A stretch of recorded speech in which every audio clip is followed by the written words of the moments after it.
ये वीडियो मेरी second world war की सीरीज का 5th एपिसोड है। इसके पहले के एपिसोड्स में हम बात कर चुके हैं जर्मनी के बारे में, इटली के बारे में और जापान के बारे में। तो ये सारे कंट्रीज जो थे ये एक्सियल फोर्सेस का हिस्सा थे।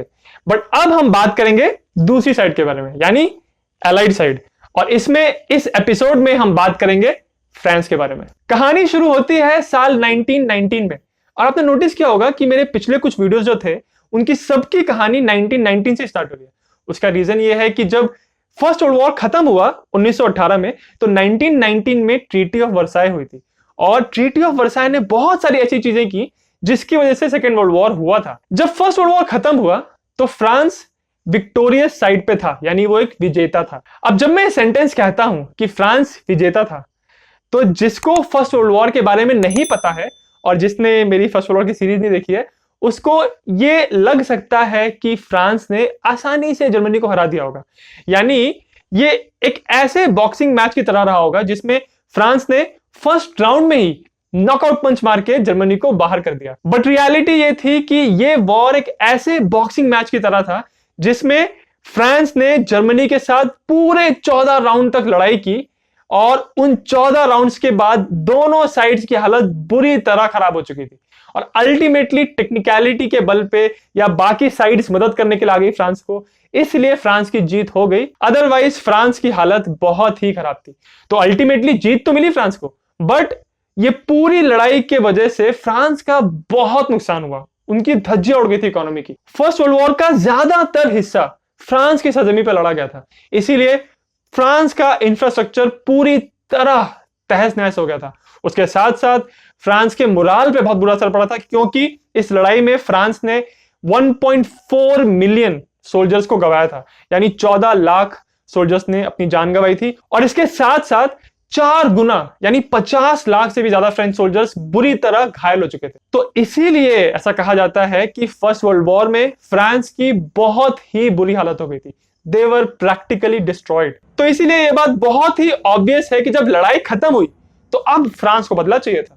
फ्रांस चाहते थे कि जर्मनी के ऊपर ज्यादा से ज्यादा पनिशमेंट लगाई जाए, उनके ऊपर बहुत स्ट्रिक्ट मेजर्स लगाए जाए, ताकि अगली बार जर्मनी लड़ाई करने के लिए तैयार ना हो। और उसके साथ साथ फ्रांस ये भी चाहते थे कि जितना उनका नुकसान हुआ है उसकी भरपाई करे जर्मनी। इसीलिए जब ट्रीटी ऑफ वर्साई में जो 4 बड़े लीडर्स आए थे, फ्रांस, ब्रिटेन, यूएस और इटली, ये 4 कंट्रीज जब इकट्ठा हुए थे, तो उसमें फ्रांस एक ऐसा कंट्री था जो चाह रहा था कि बहुत स्ट्रिक्ट पनिशमेंट लगाई जाए जर्मनी के ऊपर। इसीलिए आज बहुत निंदा की जाती है फ्रांस के इस स्टांस की, इस अप्रोच की। ऐसा कहा जाता है कि अगर फ्रांस ने इतने स्ट्रिक्ट नियम नहीं लगाए होते जर्मनी के ऊपर, तो शायद जर्मनी के लोग इतना बेइज्जत महसूस नहीं करते और शायद सेकेंड वर्ल्ड वॉर नहीं होता। बट देखिए, आज ये कहना बहुत आसान है, बट आप सोच के देखिए कि अगर आप उस जमाने में फ्रांस में होते, वहां के नागरिक होते, फ्रांस के कंट्री में आपने देखा होता कि कितना डैमेज किया है ये इस फर्स्ट वर्ल्ड वॉर ने, तो शायद आप भी ये कहते कि जर्मनी के ऊपर वैसे ही स्ट्रिक्ट पनिशमेंट लगाई जानी चाहिए। शायद आप भी इस बात को सपोर्ट करते कि हम पूरा बदला निकालेंगे जर्मनी से। इसीलिए ट्रीटी ऑफ वर्साई के अंतर्गत फ्रांस को एल्सेस लोरेन का जो कंटेस्टेड रीजन था, जहां पे हमेशा कंट्रोवर्सी थी, वो रीजन मिल गया फ्रांस को। उसके अलावा जितनी भी अफ्रीका में जो कॉलोनीज थी जर्मनी की, उनको डिवाइड कर लिया गया और उनको कंट्रोल करने लगे ब्रिटेन और फ्रांस के लोग। इसके साथ साथ फ्रांस ने कब्जा कर लिया सार रीजन के ऊपर। ये जर्मनी का कोल और स्टील का रीजन था, बट अब ये फ्रांस के कब्जे में था। ये सब कुछ किया गया था फ्रांस को शांत करने के लिए कि भाई, तुम्हारा बहुत नुकसान हुआ है फर्स्ट वर्ल्ड वॉर में, तो ये लो, इन चीजों को लो और तुम अब थोड़ा शांत बैठो। बट फिर भी क्योंकि बाकी कंट्रीज भी थे, ब्रिटेन भी थे, यूएस भी थे, इटली भी थे, तो वो चाह रहे थे कि इतना स्ट्रिक्ट ना लगाया जाए जर्मनी के ऊपर। इसीलिए अल्टीमेटली जो ट्रीटी पे साइन हुआ, उससे फ्रांस के लोग पूरी तरह खुश नहीं थे। ये बहुत ही विडंबना की बात है। आप देखिए, ट्रीटी ऑफ वर्साई ने किसी को भी संतुष्ट नहीं किया। फ्रांस को संतुष्ट नहीं किया, जर्मनी लोग तो ऑब्वियसली बेइज्जत फील कर ही रहे थे, इटली लोग भी परेशान थे, यूएस को भी लग रहा था कि मेरी बात तो मानी नहीं गई इसमें। तो सब लोग परेशानी थी इस ट्रीटी से, पता नहीं क्या ट्रीटी थी। बहरहाल इस ट्रीटी के बाद जब जर्मनी पे ये कहा गया कि अब आपको सारा फाइन पे करना शुरू करना है एलाइड नेशंस को, तो जब इंस्टॉलमेंट का टाइम आया और एक इंस्टॉलमेंट पे जब जर्मनी ने डिफॉल्ट किया, मतलब वो पेमेंट नहीं दे पाए, तो भैया फ्रांस ने क्या किया कि उन्होंने रूर वैली के अंदर जाके जर्मनी के इस रीजन को जाके ऑक्यूपाई कर लिया। और अब इंडस्ट्रियल रीजन जो था जर्मनी का, वो फ्रांस के कब्जे में आ गया। इस चीज की बहुत निंदा की बहुत लोगों ने, उन्होंने कहा कि यार आपको इस तरह से मिलिट्री एक्शन नहीं करना चाहिए। बट फ्रांस लोग तो खुन्नस में थे, उनको था कि पहले हमारा बहुत नुकसान हुआ है और ये लोग हमको पेमेंट नहीं दे रहे हैं, तो हम किसी भी तरह बाय हुक और बाय क्रुक हमको तो भाई वो पैसा वहां से निकालना है। ये जो रूर का ऑक्यूपेशन था फ्रांस का, इस घटना ने जर्मन प्राइड पे, जर्मन अहम पे और चोट पहुंचाई और नाराज हुए जर्मनी के लोग। ये सब कुछ हो रहा था 1920s के दशक में। बट 1929 में जब अमेरिका में डिप्रेशन आया तो ऑब्वियसली अमेरिका में आया, फिर जर्मनी, ब्रिटेन, ये सारे कंट्रीज इफेक्ट हुए थे। बट फ्रांस इंटरेस्टिंगली शुरुआत में उतना इफेक्ट नहीं हुआ था फ्रांस पे। बट 1931 तक आते आते फ्रांस की इकोनॉमी पे भी असर दिखने लगा डिप्रेशन का। वहां पे भी अब बेरोजगारी बढ़ने लगी और वहां के भी लोग में बहुत ज्यादा नाराजगी थी सरकार के प्रति। तो हालांकि डिप्रेशन का जितना बुरा इंपैक्ट अमेरिका पे हुआ था, यूके पे हुआ था, ऑस्ट्रेलिया में हुआ था, उतना बुरा इंपैक्ट फ्रांस में नहीं हुआ था। बट जो सोशली वहां पे हालत थी, पॉलिटिकली, वो हालत बहुत ही बुरी थी। और फ्रांस में जो पॉलिटिकल प्रॉब्लम्स चल रही थी, इसी की वजह से वहां के लीडर्स बहुत घबराए हुए थे। उनको लग रहा था कि हम लोग तो इतना लड़ाई कर रहे हैं आपस में, कोई स्टेबिलिटी नहीं है गवर्नमेंट में। बट वहीं दूसरी तरफ जर्मनी में धीरे धीरे धीरे पासा पलट रहा है। वहां पे हिटलर नाम का एक आदमी है, वो बहुत तेजी से ऊपर बढ़ रहा है। और जब 1930s में आके हिटलर ने पावर ले ली, तब फ्रांस को लगा कि अब हमको कुछ करना पड़ेगा। इसलिए 1920s के लास्ट में आते आते जो फ्रांस का अप्रोच था जर्मनी के प्रति, वो धीरे धीरे सॉफ्ट होने लगा। उन्होंने कहा ठीक है, चलो हम मानते हैं कि हमने बहुत स्ट्रिक्ट तुम्हारे पर कानून लगा दिए ट्रीटी ऑफ वर्साई में, तो ठीक है, तुम्हारा जो पेमेंट तुमको करना है जर्मनी को, वो थोड़ा उन्होंने कम कर लिया। यंग्स प्लान आया और उसकी वजह से फ्रांस ने कह दिया कि ठीक है, हम थोड़ा सा कम पेमेंट आपसे एक्सेप्ट कर लेंगे। यहां तक कि फ्रांस ने जर्मनी को एंडोर्स किया लीग ऑफ नेशंस में लाने के लिए। यानी वो कह रहे थे कि हाँ भाई, जर्मनी को भी लीग ऑफ नेशंस में आने दो। तो ये देखिए कि फ्रांस का जो अप्रोच था, जो एटीट्यूड था जर्मनी के प्रति, वो धीरे धीरे सॉफ्ट हो रहा था। क्योंकि वो जानते थे कि जर्मनी लोग अब पूरी तरह एकजुट हो रहे हैं, वहां पे हिटलर आके ये सारे रिफॉर्म्स ला रहा है और हम लोग की हालत बहुत बुरी है और हम तैयार नहीं हैं। अगर वापस कोई आर्म्ड कॉन्फ्लिक्ट होता है तो फ्रांस की वो हालत नहीं थी कि वो वापस लोहा ले पाए जर्मनी के साथ। इसलिए धीरे धीरे धीरे वो लोग जर्मनी के प्रति बहुत सॉफ्ट होने लगे। और इस चीज को व्यक्त करने के लिए, यानी जर्मनी को बताने के लिए कि हाँ हम लोग अब सॉफ्ट हो रहे हैं, उन्होंने बहुत सारी चीजें की। 1930 में जो फ्रांस ने राइनलैंड के रीजन को ऑक्यूपाई किया था, उनको खाली करना था 5 साल के बाद, बट उन्होंने अभी ही खाली कर दिया, ये दिखाने के लिए जर्मनी को कि भाई अब हम लोग अमन चाहते हैं। परंतु हिटलर की ताकत जर्मनी में लगातार बढ़ रही थी और इस बात से फ्रांस लोग बहुत घबरा रहे थे। फ्रेंच लोगों ने सोचा कि अब हिटलर पूरी तरह पावर में आ रहा है और हमको फ्यूचर के लिए, भविष्य में होने वाली लड़ाइयों के लिए तैयार रहना चाहिए। इसीलिए उन्होंने आसपास के जो कंट्रीज हैं उनके पास जा जाके वापस पैक्स बनाना शुरू किया, समझौता करना शुरू किया। इसीलिए वो गए पहले सोवियत यूनियन के पास, वो इटली के पास भी गए और उनको बोला कि हाँ भाई, अगर लड़ाई होती है तो हम आसपास रह के एक दूसरे को साथ देंगे, एक दूसरे की हेल्प करेंगे। साल 1934 में फ्रेंच लोगों ने पोलैंड के साथ एक पैक्ट पे साइन कर दिया कि हाँ अगर लड़ाई होगी तो हम आपका साथ देंगे। परंतु जब साल 1935 में इटली ने इन्वेड कर दिया इथियोपिया को, तो फ्रांस को लगा कि ये तो भाई गड़बड़ है। जो उन्होंने ये हरकत की है, ये हमारे इंटेंशंस के, हमारे जो इरादे हैं उनके बिल्कुल ऑपोजिट है।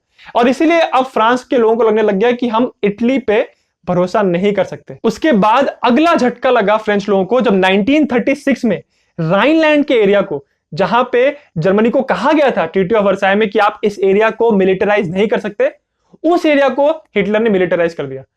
तब फ्रांस को और घबराहट हुई। पहले तो ये इटली का इन्वेजन इथियोपिया में, उसके बाद ये क्या हो रहा है 1936 में हिटलर ने आके राइनलैंड को मिलिटराइज कर दिया। तो ये दोनों घटनाओं से फ्रेंच लोग बहुत नर्वस हुए, परंतु फ्रांस ने कुछ भी नहीं किया। फिर मुसोलिनी और हिटलर, इन दोनों का पैक्ट हो गया और फ्रांस के लोगों को और डर लगा। इस वजह से फ्रांस वापस गया सोवियत यूनियन के पास कि भाई हम लोग की दोस्ती रहेगी ना अगर कुछ प्रॉब्लम होती है तो। फिर साल 1936 में स्पेन में सिविल वॉर हो गया और वहां पे जो सरकार के खिलाफ जो लोग आंदोलन कर रहे थे, जो अटैक कर रहे थे सरकार को, उनको सपोर्ट कर रहे थे मुसोलिनी और हिटलर। और यहां पे भी फ्रांस ने कुछ भी नहीं किया। उसके बाद अगला झटका लगा साल 1938 में जब हिटलर ने ऑस्ट्रिया को इन्वेड कर दिया। एक बार फिर फ्रांस ने देखा कि ये ट्रीटी ऑफ वर्साई के सारे रूल्स को तोड़ा जा रहा है, बट वापस फ्रांस ने कुछ नहीं किया। और उसके बाद हिटलर ने चेकोस्लोवाकिया को भी इन्वेड कर दिया। चेकोस्लोवाकिया की फ्रांस के साथ संधि थी। फ्रांस ने उनको वादा किया था कि कभी भी आपके ऊपर हमला होता है, आपको कोई इन्वेड करता है तो आपकी मदद करेंगे। बट वापस एक बार फिर जो म्यूनिख में एग्रीमेंट हुआ था वो बदनाम एग्रीमेंट, उस एग्रीमेंट के अंतर्गत ब्रिटेन और फ्रांस ने डिसाइड किया कि हिटलर जो कर रहा है उसको करने दो, उसको जो चाहिए उसको दे दो तो शांत हो जाएगा। और इसीलिए एक बार फिर से इन दोनों कंट्रीज ने कुछ नहीं किया। इन्होंने पॉलिसी ऑफ अपीजमेंट को फॉलो किया और ये सोचा कि हिटलर को जो चाहिए उसको अगर मिल जाएगा तो वो आगे डिमांड्स नहीं करेगा और लड़ाई नहीं होगी। अब यहां पे सोचिए कि चेकोस्लोवाकिया के लोगों को कितना धोखा लगा होगा ब्रिटेन और फ्रांस से, स्पेशली फ्रांस से, क्योंकि इन्होंने संधि की थी उनके साथ कि वो मदद करेंगे, बट कुछ नहीं हुआ। ये सारी घटनाएं जो एक एक करके हो रही थी, हर घटना के बाद फ्रांस के मन में बहुत डर बैठ रहा था। वहां के लोग घबरा रहे थे क्योंकि वो जानते थे कि वो धीरे धीरे यूरोप में पूरी तरह आइसोलेट हो रहे हैं, बिल्कुल अकेले होते जा रहे हैं। बट इस सबके बाद जो सबसे बड़ी घटना हुई पूरी तरह, जिसको आप कहते हैं दिल दहलाने वाली, ये फ्रांस के लिए जो घटना थी वो हुई साल 1939 में। वो तारीख थी 23 अगस्त। इस डेट को जर्मनी और सोवियत यूनियन, इन दोनों ने आपस में नॉन एग्रेशन पैक्ट साइन कर लिया। मतलब इन दोनों में समझौता हो गया, संधि हो गई। यह बात पूरी तरह शॉकिंग थी क्योंकि सब जानते थे कि हिटलर और स्टालिन ये दोनों बहुत कट्टर दुश्मन हैं। ये दोनों कंट्रीज की आइडियोलॉजीज पूरी तरह ऑपोजिट हैं। इन्होंने कैसे आपस में पैक्ट साइन कर लिया? तो ये देख के फ्रांस लोग सोचा अब तो गए, अब यूरोप में कोई भी सपोर्ट नहीं है। ब्रिटेन है बट वो यूरोप का डायरेक्टली हिस्सा नहीं है, वो लोग अलग हैं थोड़ा। और अब पूरी तरह फ्रांस के लोगों के मन में दहशत हो गई जब सोवियत यूनियन और जर्मनी के बीच में ये पैक्ट साइन हो। इस नॉन एग्रेशन पैक्ट का ऑफिशियल नाम है मोलोटोव रिबेनट्रॉप पैक्ट। ये सारी तो बात हो गई कि फ्रांस के अंदर क्या हो रहा था और आसपास की कंट्रीज के साथ जो उनके रिलेशंस थे वो कैसे चेंज हो रहे थे फर्स्ट वर्ल्ड वॉर के बाद। बट फर्स्ट वर्ल्ड वॉर के बाद मिलिट्री के एंगल से फ्रांस ने क्या किया? फ्रांस के एक बहुत इंपॉर्टेंट मिलिट्री लीडर फर्डिनेंड फॉश, वो तो ये कह रहे थे कि ये जो साइन हुआ है आर्मिस्टिस पे, ये सिर्फ नाम की बात है, जर्मनी को पूरी तरह हमने डिस्ट्रॉय नहीं किया है, इसीलिए वापस जर्मनी अटैक करेगा। इसीलिए ऐसा कहा जा सकता है कि फर्स्ट वर्ल्ड वॉर खत्म होने के बाद से ही फ्रांस के मन में लगातार एक घबराहट थी, ये नर्वसनेस थी कि जर्मनी की तरफ से वापस अटैक आ सकता है। इसीलिए उनका जो फॉरेन पॉलिसी था, उनका जो मिलिट्री डेवलपमेंट था, वो इस बात के अराउंड फोकस था कि अगर जर्मनी की तरफ से अटैक आता है तो उसको रोकने के लिए हम कैसे क्या कर सकते हैं। तो उनकी जो मिलिट्री स्ट्रैटेजी थी उसको डेवलप करने के लिए, आगे के प्लान्स बनाने के लिए 3 मेन आइडिया सामने आए। जो पहले 2 आइडियाज थे वो ज्यादा डिफेंसिव थे। उनके अकॉर्डिंग ये मानना था कि फ्रांस को अपने आप को डिफेंड करने पे फोकस करना चाहिए, ना कि अटैक करने पे। जो तीसरी आइडियोलॉजी थी, जो तीसरा आइडिया था, वो ये कह रहा था कि आगे के जो अटैक्स होंगे वो बहुत मोबिल होंगे, मतलब बहुत तेजी से होंगे, और सारे जो अटैक्स होंगे वो टैंक्स और एयर पावर पे निर्भर करेंगे। अगर हमारी जो मोबिलिटी है हमारे टैंक्स की, हमारी एयर पावर अगर स्ट्रांग है तो ही हम आगे वाले अटैक्स के साथ मुकाबला कर सकते हैं।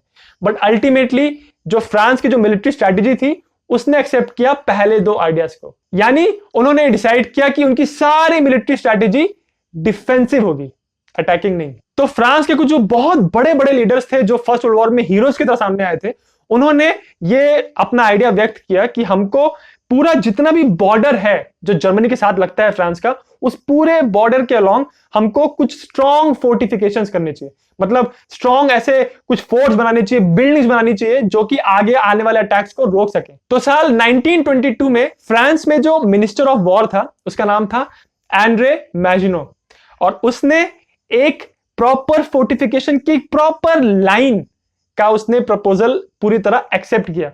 और इस लाइन का नाम क्या था? The Maginot line. पूरी दुनिया का कोई भी ऐसा मिलिट्री एंथुसियास्ट नहीं होगा जो फ्रांस के बारे में बात करे और मैजिनो लाइन के बारे में बात ना करे। मैजिनो लाइन का फ्रांस की मिलिट्री हिस्ट्री में एक बहुत बड़ा रोल था, और ये रोल बहुत ही दिलचस्प था क्योंकि जो प्लान्ड रोल था रियलिटी में वैसा बिल्कुल भी हुआ नहीं। फ्रांस के लोगों के मन में मैजिनो लाइन को लेके 2 मेन पर्पस थे।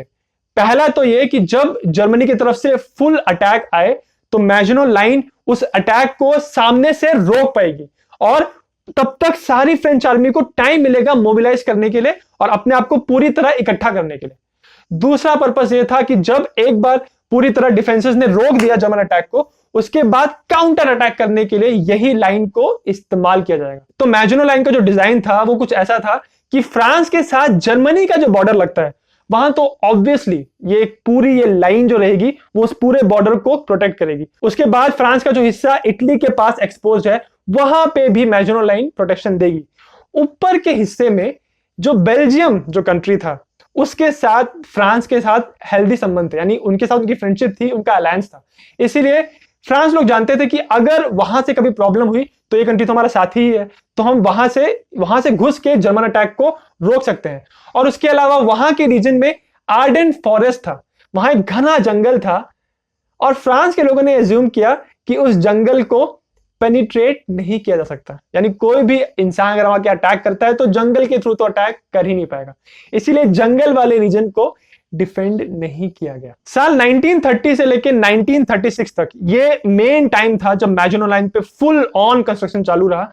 बट जहां पे ये फ्रेंच लोग डिफेंसिव बना रहे थे, अपने आप को मैजिनो लाइन पे कंस्ट्रक्शन कर रहे थे, वहीं साथ साथ जर्मनी अपने आप को पूरी तरह रियान कर रहा था। वो लोग बहुत सारे टैंक्स मैन्युफैक्चर कर रहे थे, अपनी आर्मी की स्ट्रेंथ बढ़ा रहे थे, कॉन्स्क्रिप्शन ले आए थे वो लोग। उसके अलावा उन्होंने लुफ्तवाफे बिल्ड कर ली थी, इतनी तगड़ी एडवांस्ड एयरफोर्स बना ली थी उन लोगों ने।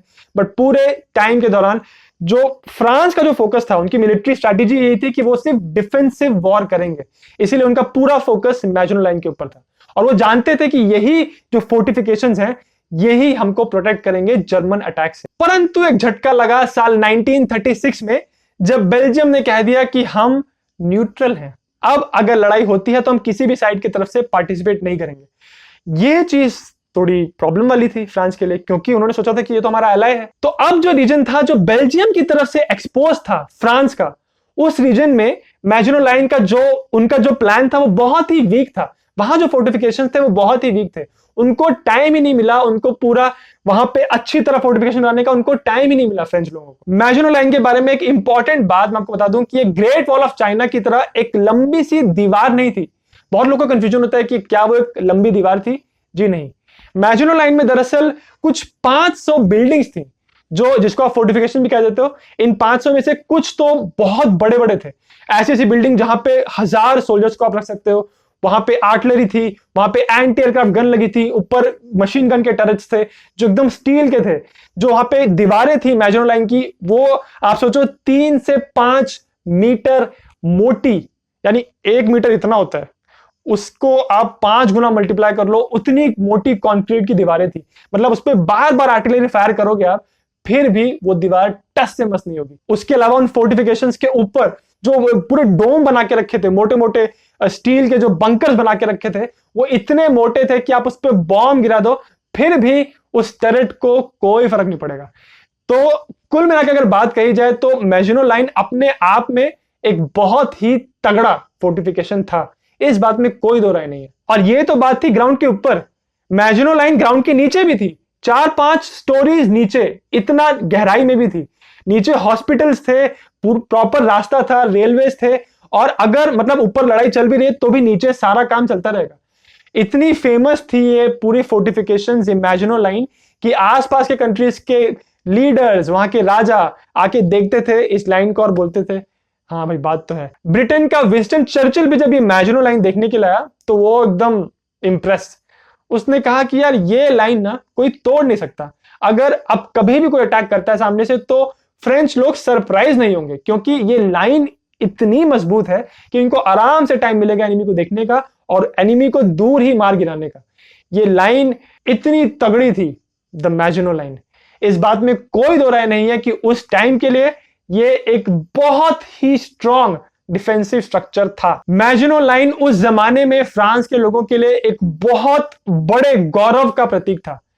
फ्रेंच लोग समझते थे कि इस लाइन को कोई भी भेद के आ नहीं सकता, यानी जब तक मैजिनो लाइन है तब तक जर्मनी से, इटली से फ्रांस के बॉर्डर्स पूरी तरह सुरक्षित हैं।